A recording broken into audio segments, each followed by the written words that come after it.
Olá, bem-vindas e bem-vindos ao PG Talks. Na semana passada falamos um pouco sobre os livros societários digitais e as mudanças legislativas nessa disciplina. Hoje iremos ver como eles funcionam na prática. E para isso temos como convidado Frederico Rizzo, sócio fundador do Basement, a empresa pioneira em livros societários digitais no Brasil.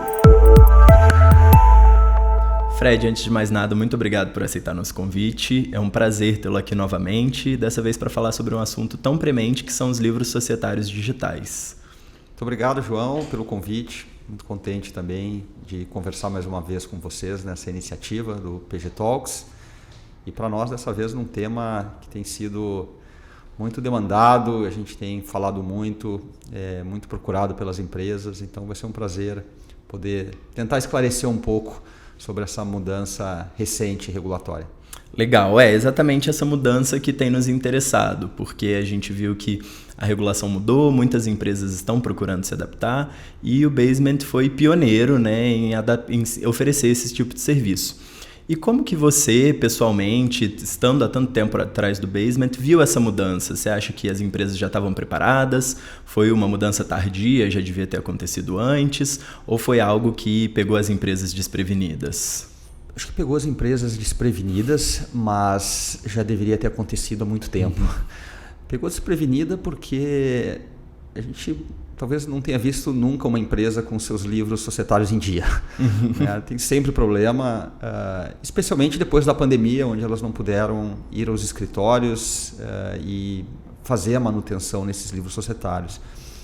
Mas nos chamou a atenção quando nós começamos as discussões com o DREI, com as juntas, com escritórios paralegais, enfim, todas as partes interessadas nesse tema, que não havia um único stakeholder com resistência ao digital. Se tinha uma coisa na mesa que todos eles queriam, era se ver livre dos livros físicos. Então, isso para mim mostrou que realmente não tem cabimento mais, a indústria como um todo queria essa mudança, né? Os livros perdidos, ocupando espaço, enfim, tem uma série de problemas com esse formato. Então, acho que vem tarde, e agora as empresas estão correndo atrás para se adaptar e para entrar finalmente na era digital societária. Legal. E você mencionou o DREI, né? Justamente a instrução normativa do DREI 82 foi muito importante para essa mudança. E aí, queria entender de você que está mais na prática, no dia a dia, como você acha que um livro societário digital auxilia uma empresa? Você falou que vocês encontraram pouca resistência, e como que você acha que isso traz benefícios para a empresa? A gente encontrou no início, como eu falei, pouca resistência nos atores que trabalhavam, mas nas empresas haviam certos receios, e ainda hoje existem com algumas empresas, em alguns casos, certos receios dessa mudança, até porque a norma tem sido recebida de forma diferente pelas juntas. As juntas estão se adaptando e cada junta tem um processo, um sistema muitas vezes diferente, então não tem uma padronização. Agora, do ponto de vista do livro digital e dessa mudança, eu acredito que são 3 principais diferenças e ganhos do livro digital: a eficiência, a segurança e a governança.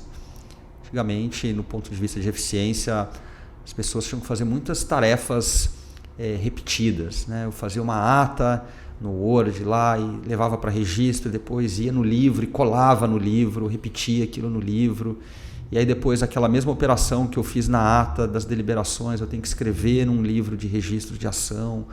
Então eram muitas tarefas repetidas que comprometiam essa agilidade, essa eficiência do departamento financeiro. A segunda coisa importante é a segurança. A gente via muito receio das pessoas em escrever no livro, né? Escreve a lápis, depois escreve em caneta. Alguns assinam, no mesmo livro de registro que não tem uma assinatura, tinha lá a assinatura do diretor que escreveu naquele livro. Os livros em si, muitas vezes, perdiam qualidade porque eles estavam velhos, se perdiam os livros. Então tinha muita margem para o erro, que o formato digital também vem endereçar muito bem esses pontos. E em terceiro lugar, eu digo a governança, porque esses livros eles ficavam escondidos em armários, embaixo do monitor. A gente escuta tudo que é história a respeito disso. E não havia transparência para os diretores da empresa, do que está em dia, do que não está em dia em relação ao livro societário, o que falta fazer, muito menos para os acionistas, que não sabiam se as suas posições estavam de fato marcadas no livro, o que eles tinham e uma forma fácil de acompanhar todas as movimentações. Então, a gente tem visto que o livro digital contribui muito para a eficiência, para a segurança e para a governança societária das empresas. Legal, e você falou dessa imagem que é comum no imaginário desses livros empoeirados e servindo de peso de papel às vezes, e vocês do Basement foram na verdade pioneiros num processo de automatização e assinatura 100% digital dos livros, né? E como que vocês auxiliam outras empresas com esses serviços e com os livros digitais? A gente teve a sorte, a coincidência de estar há muito tempo trabalhando na escrituração das participações acionárias. Esse é o grande diferencial do Basement. É um sistema escritural de controle de participações societárias. A gente fazia isso muito por conta da nossa atuação com cap tables, com incentivos de longo prazo, etc. Então, quando veio a regulação, o mais difícil a gente já fazia, que era controlar bem o equity, o capital acionário. O que a gente precisou foi trazer toda uma camada de governança para gerar esse valor da eficiência, para deixar a ferramenta mais na mão dos departamentos jurídicos. Agora, uma coisa que a gente tem ajudado muito, além da implementação do software, o que é um pré-requisito para a implementação do software, e praticamente as empresas quando nos procuram, talvez isso seja até a maior demanda delas, é a regularização dos seus legados societários.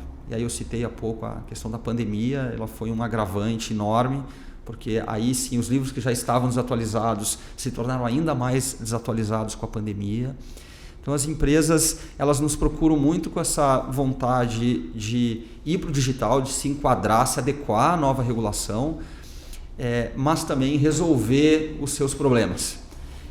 E aqui para nós é sempre uma oportunidade grande de trabalhar junto com os escritórios jurídicos, com os escritórios paralegais, porque a parte que a gente vai fazer é colocar todas as informações no sistema. Para o Basement, para o software entregar todo o seu valor, eu preciso pegar todas as movimentações societárias desde a incorporação da empresa, desde a GC lá, da ata de incorporação, até o momento atual. Então, evento por evento, deliberação por deliberação, subscrição por subscrição, a gente tem uma fotografia total, né? É o filme da empresa, numa base que a gente fala que é interoperável. Isso é uma grande vantagem, porque eu consigo mudar de um sistema para outro, a gente faz backup, naturalmente, qualquer problema que aconteça, eu consigo remontar os livros societários apertando um único botão. Então isso traz muita segurança, isso permite que, no momento que a nossa equipe ela coleta as atas do nosso parceiro, muitas vezes vem através do escritório jurídico, a gente recebe todas aquelas atas, a gente leva para o sistema e tem um mapa dos buracos, inclusive, onde tem pendência, faltou uma assinatura aqui, faltou um documento lá, uma subscrição aqui, e aí junto com os parceiros a gente vai ajudar a empresa a vamos regularizar isso. Né? Muitas vezes não, assim, tá, até determinada data os livros estavam 100% atualizados. Então, vamos fechar o livro físico naquele momento e a partir de então a gente já começa uma vida digital de mais fácil manutenção. Então, para nós trabalhar nessa digitalização e regularização da vida societária tem sido um serviço muito procurado e muito satisfatório para trazer a sensação para muitos deles pela primeira vez de, poxa, agora a minha vida societária está em dia. Não tenho pendência mais dos meus documentos societários.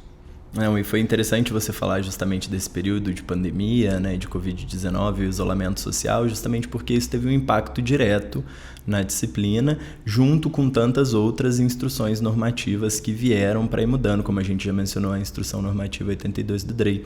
E seria interessante também entender como foi o processo da empresa para acompanhar essas instruções normativas. Imagino que deva ter sido um pouco caótico, porque vinha informação de todo lado, foi um período conturbado. Como que funcionou para vocês internamente? Foi um grande desafio, porque a gente mexe com o sistema e a norma, nós estamos na segunda versão, vamos dizer assim, da norma. É possível que, eu acredito que pode haver novas versões, o mercado ainda está se adaptando, como eu falei, as juntas estão se adaptando. Mas havia ou dois principais problemas em relação à norma que foram sanados, eu diria, com a IN 79, que atualizou então a IN 82, que é a questão dos livros digitais em branco e da segurança ou da confidencialidade das informações trocadas com a junta. Na primeira versão da norma não havia a possibilidade do livro em branco, então para todo evento societário você levava a partir da... Fiz uma ata, fiz uma averbação, em tese eu teria que levar aquilo à junta e lá se criava um novo livro. Então os livros eles sempre vinham após o evento e a empresa teria dezenas, centenas de livros societários. Então, a gente fez inicialmente o sistema para isso. E aí o mercado caiu em cima, falou, precisa ver a possibilidade do livro em branco, isso está na legislação, isso permitia uma autonomia muito maior para as empresas e, acima de tudo, o item 2 que eu mencionei, uma maior segurança quanto à confidencialidade. Imagina, eu gosto sempre de citar o exemplo, uma Rede Globo da vida, né, que está sempre no radar de todo mundo, ela não vai querer levar suas atas de conselho, ela precisa colocar isso no livro, e para o livro estar regular, ela não pode ficar levando esse livro para a junta, trocando essa informação sem uma segurança em relação a esse dado. Então, com a nova norma, com a recente mudança na 82, permitiu-se a existência dos livros societários digitais em branco, e com isso resolveu também a questão do sigilo e da confidencialidade. Ou seja, agora você vai na junta, você pega um termo de abertura e de fechamento do seu livro societário digital, e aí o controle, o recheio do livro, como se fala, o conteúdo daquele livro, ele é de total responsabilidade dos administradores. Com isso, eu não preciso mais levar o meu livro à junta, eu não preciso compartilhar conteúdo com a junta. Ainda existe aquele formato anterior, se eu quiser todo ano fechar um livro e levar esse conteúdo para ter o carimbo da junta com com as minhas averbações, eu posso ter. Mas então isso traz sim desafios para nós, a gente faz um tipo de livro, agora volta, vamos fazer o livro em branco. Cada junta, como eu falei, às vezes tem um sistema diferente. A gente tem trabalhado muito, apresentamos recentemente no ENAD, no Congresso das Juntas Comerciais, a nossa API, nós criamos uma integração automática com as juntas comerciais para facilitar essa autenticação dos livros. Com o livro em branco isso se torna menos relevante, porque eu vou uma vez na junta e nunca mais preciso voltar com os meus livros, mas para muita empresa, e acima de tudo eu acho que isso é uma porta de entrada, a gente está fazendo com os livros, em breve vão ser as atas também, né? Aqui em São Paulo ainda é físico a ata, não consigo nem fazer no digital, mas em breve nós acreditamos e conversamos inclusive com a área técnica dessas juntas, que a gente vai ter sistemas como o do Baseman integrando via API atas, livros e outros processos com as juntas comerciais. Então é um processo contínuo, mas felizmente a gente tem encontrado uma abertura grande das juntas, uma vontade de se modernizarem, de se digitalizarem. Legal, não, acho que é super interessante esse debate, justamente porque, como você falou, né, esses pilares de governança, de segurança, de eficiência, são cada vez mais buscados na disciplina societária, e justamente sobre eles que a gente tem abordado nessa série de episódios, que são as inovações societárias. E aí, pensando nisso, acho que você já até adiantou um pouco da pergunta que eu ia te fazer, mas a gente pensar justamente nesse futuro, né? Como que você vê uma rotina societária das empresas mais segura, mais eficaz? Eu acho que os livros digitais eles foram um bom exemplo de como melhorar, mas você vê campo para melhoria? Sem dúvida.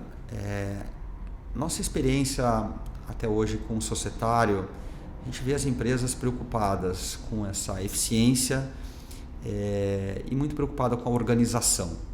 Né?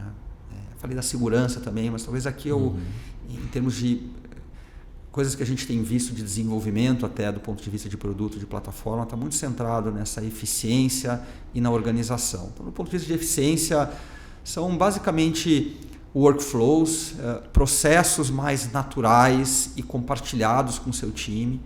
Eu consegui começar um evento, preencher o local, a data do evento, a partir dali já disparar automaticamente uma ata, um edital de convocação, consegui avisar por e-mail os participantes, eu subi na plataforma as deliberações, com isso eu já preenchi uma ata, depois eu consegui receber as confirmações das minhas AGEs, das minhas reuniões também diretamente dos acionistas, que pela plataforma, por e-mail, enfim, eles confirmam. Com isso eu consigo já instaurar e ver se eu tenho todos os votos necessários. Enfim, automatizar todas essas rotinas. Eu falei da AGE, a mesma coisa vai servir para as reuniões de conselho, vai servir para operações de pró-rata, de direitos de preferência.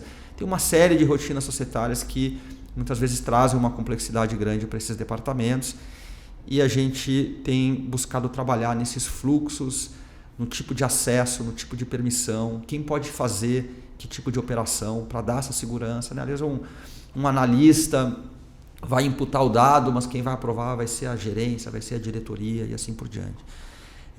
E do ponto de vista de organização, uma coisa que a gente tem buscado muito desenvolver é ligada a essa organização, a facilidade de encontrar documentos, de exportar documentos. Nossos clientes, eles trazem muitos a necessidade de saber qual é aquele documento onde eu aprovei tal cisão da empresa, ou deixa eu ver em que ata que o conselheiro X foi eleito. E eles têm muita dificuldade de encontrar isso, principalmente quando a gente fala de grupos grandes, de holdings com muitas empresas e uma vida societária longa, né? Então, acho que fronteiras mais imediatas que eu vejo são essas de automatizações, de workflows, de maior rapidez e organização, né, de data room e da documentação societária. Mas mesmo no Basement a gente começa a trabalhar, por exemplo, com inteligência artificial. Então, ao invés de eu, na hora de colocar no nosso sistema essa vida societária e eu precisar de uma equipe paralegal hoje, lançando dado por dado, eu vou ter um robô ali. A gente já começou a treinar um robô para eu buscar todas as deliberações daquela ata e, com isso, criar as operações na plataforma. Então, acho que tem um caminho, a inteligência artificial vai automatizar muitos desses processos, mas de imediato, e o 80%, 80-20% que a gente tem resolvido tem muito a ver com essa eficiência e maior organização. Legal, que suas palavras se tornem realidade. Mas muito obrigado, Fred. Eu acho que nosso bate-papo foi muito esclarecedor e foi um complemento muito interessante também ao nosso episódio passado, em que nós abordamos um pouco mais sobre as instruções normativas. É muito legal ver também essa parte prática. É sempre um prazer enorme ouvi-lo. Quero agradecê-lo sempre e estender o convite para próximos episódios que a gente for fazer sobre os temas, e dar os parabéns pelo trabalho pioneiro do Basement no mercado. Tomara, obrigado. O próximo a gente faz de incentivos de longo prazo. É sempre um prazer enorme falar com vocês aqui e acompanhar o belo trabalho. Eu sou fã aqui do PG Law. Muito obrigado, João. Legal, eu que agradeço. E se você gostou do nosso episódio, esse é o PG Talks. Basta nos seguir nas redes sociais, no Instagram, YouTube, no LinkedIn e nas melhores plataformas de áudio. Dúvidas e comentários podem ser enviados para o e-mail info@pg.law. Obrigado e até a próxima.